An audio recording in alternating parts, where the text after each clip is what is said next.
Hello everyone! I hope you are excited to get started with reviewing add-ons on addons.mozilla.org, or as we call it, AMO. In the next few minutes, I will be giving you an introduction to the tools on AMO that will aid you in reviewing add-ons. I will start with the overview page, which serves as an entry point into reviewing. Next, I will show you what an add-on queue looks like and how to navigate it. You will then see what the add-on review page looks like, along with the file viewer. Finally, I will show you a few extra pages used for stats and history and how you can use them.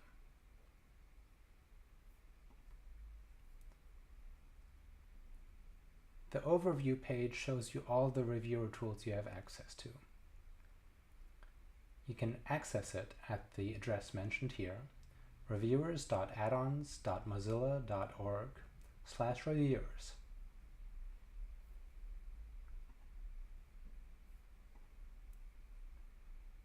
This is the overview page. Every time you click on the reviewer tools link at the top, you will return to this page.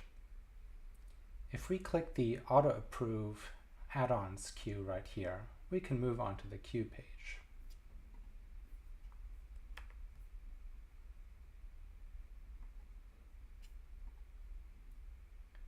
The queue page is meant for all the add-ons that we need to review.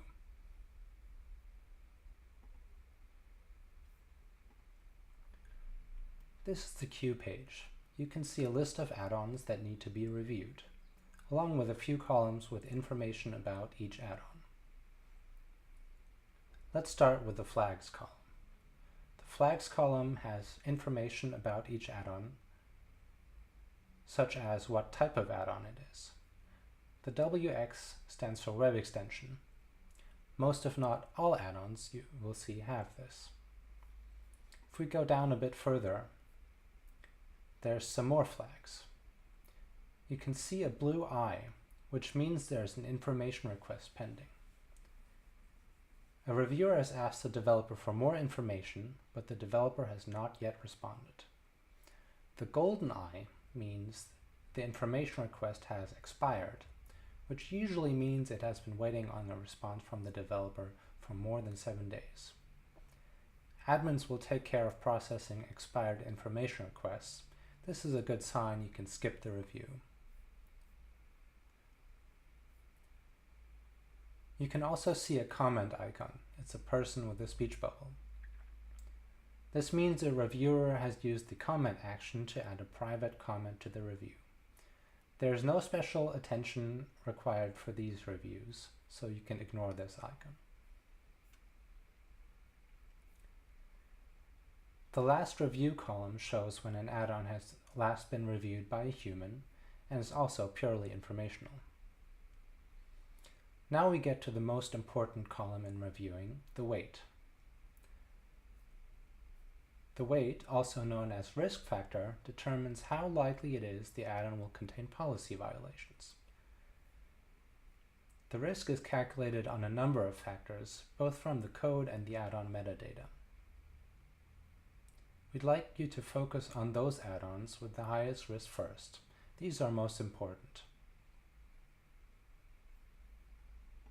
Let's head on to a review page to see what information is shown about each add-on.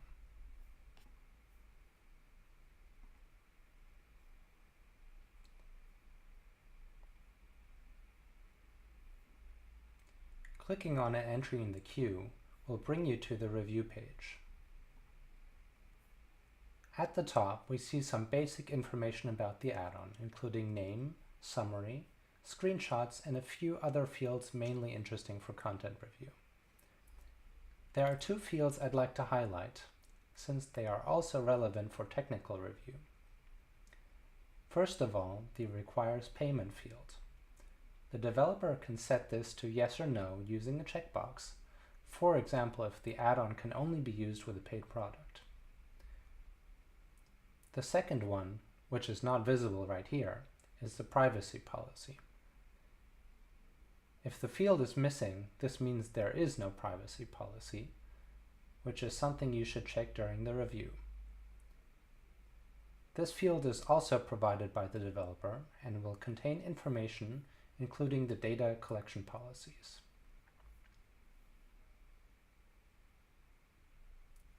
Next, you will see a section for abuse reports and bad ratings. There's no direct consequence for the review. Just keep these in mind when you go about reviewing add-ons. The more about this add-on section is the add-on description, which will contain extra information about the add-on if the summary is too short. Going further down, we have the add-on history. It shows all add-on versions that have been uploaded by the developer. In the heading, you can see the version number, the date it was uploaded, along with the status. Here's what they mean. First of all, we have approved. This means the add-on was automatically approved and is therefore public on AMO. The add-on can also say approve confirmed, which means a human reviewer has taken a look at that specific version, which is helpful to quickly determine which is the last human reviewed version. It can also say disabled by Mozilla, which means the add-on has been rejected by a reviewer.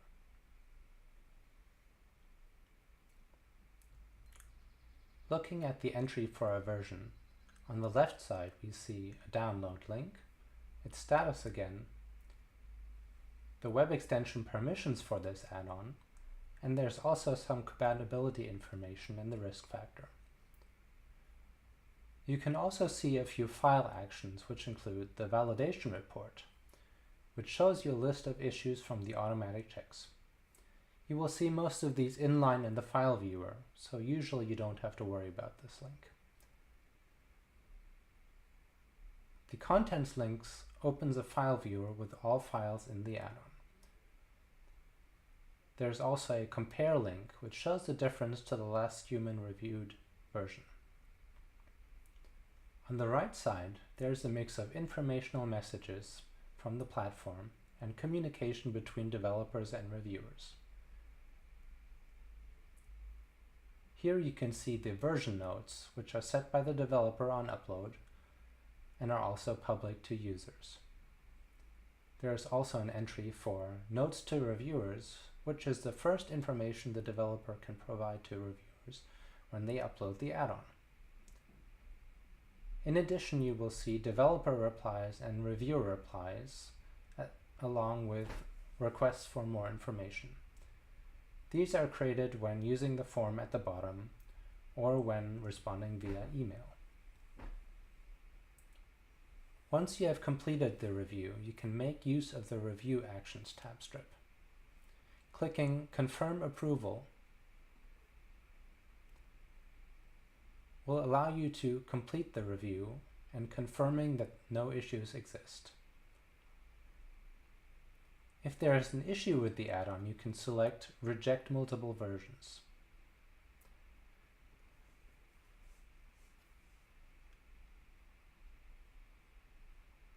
The select box at the top is a multi-select, so you can use Control-click or Command-click on Mac to select multiple versions.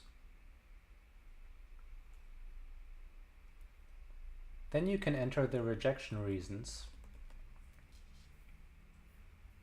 in the comments field below. Switching over to Reviewer Reply will keep comments intact in case you decide differently later on. If you're asking a question that requires input from the developer, make sure to select the Require Developer to Respond checkbox.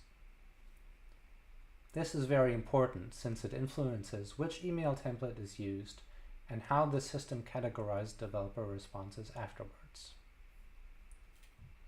The Request Super Review option will allow you to put an add-on in the admin queue. The comment you enter will not be visible to developers, so it can be used as information to admins and other reviewers as to why you are putting it into the admin queue. The comment action is a private comment that is only visible between reviewers.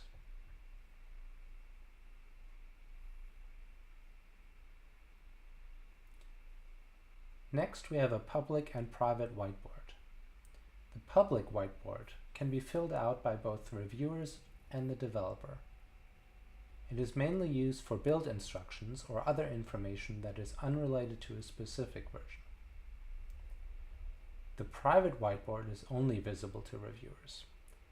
It can be used for information that is independent of the version or is important to keep visible even if the developer uploads multiple new versions. The Update Whiteboard button will save the contents of both whiteboards. Finally, there are some additional actions at the bottom. You can be notified of new listed versions being uploaded by the developer. I'd suggest to use this sparingly. You don't want to feel on the hook for all future reviews just because you got an update notification via email. As mentioned in our reviewer guide, reviewing those with add-ons with the highest risk first is much more helpful.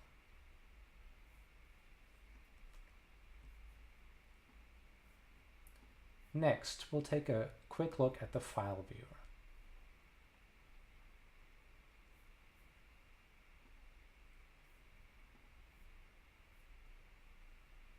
If you click the Contents link, you will see all files in the add-on. You can switch between files on the left side, and a small triangle denotes a file with warning messages from the automatic checks. You will see the messages inline and can make a judgment call on if the warning is a false positive or an issue worth mentioning. At the top, you can also switch between the full file viewer and comparing between versions. The left drop-down is the version you are comparing to. The right drop-down is the version you are comparing from. If you leave the drop-down empty, the difference viewer will be disabled.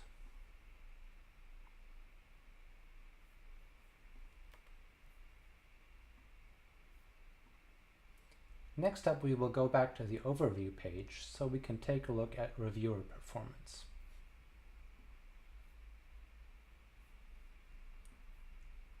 Clicking Performance here will send you to the Add-on Reviewer Performance page, which shows you some statistics about your work.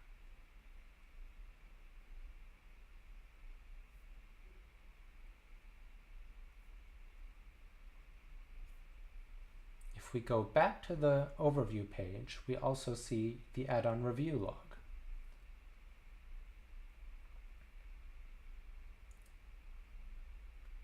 This page shows all review actions that have been performed by reviewers, with some handy filtering and searching capabilities. You can use the review log to see what others have been up to and learn by example. Note though, if you come across custom review messages, please get in touch with an admin before reusing them for your own purpose. To ensure consistent reviews in line with our policies, we prefer the use of canned responses. I hope this overview of the tools has given you a head start in reviewing. If you feel there was something missing or have feedback, please do get in touch with us so we can improve on our end. Also, check out our other videos that will help increase your knowledge on the review process. Thank you for your time and happy reviewing.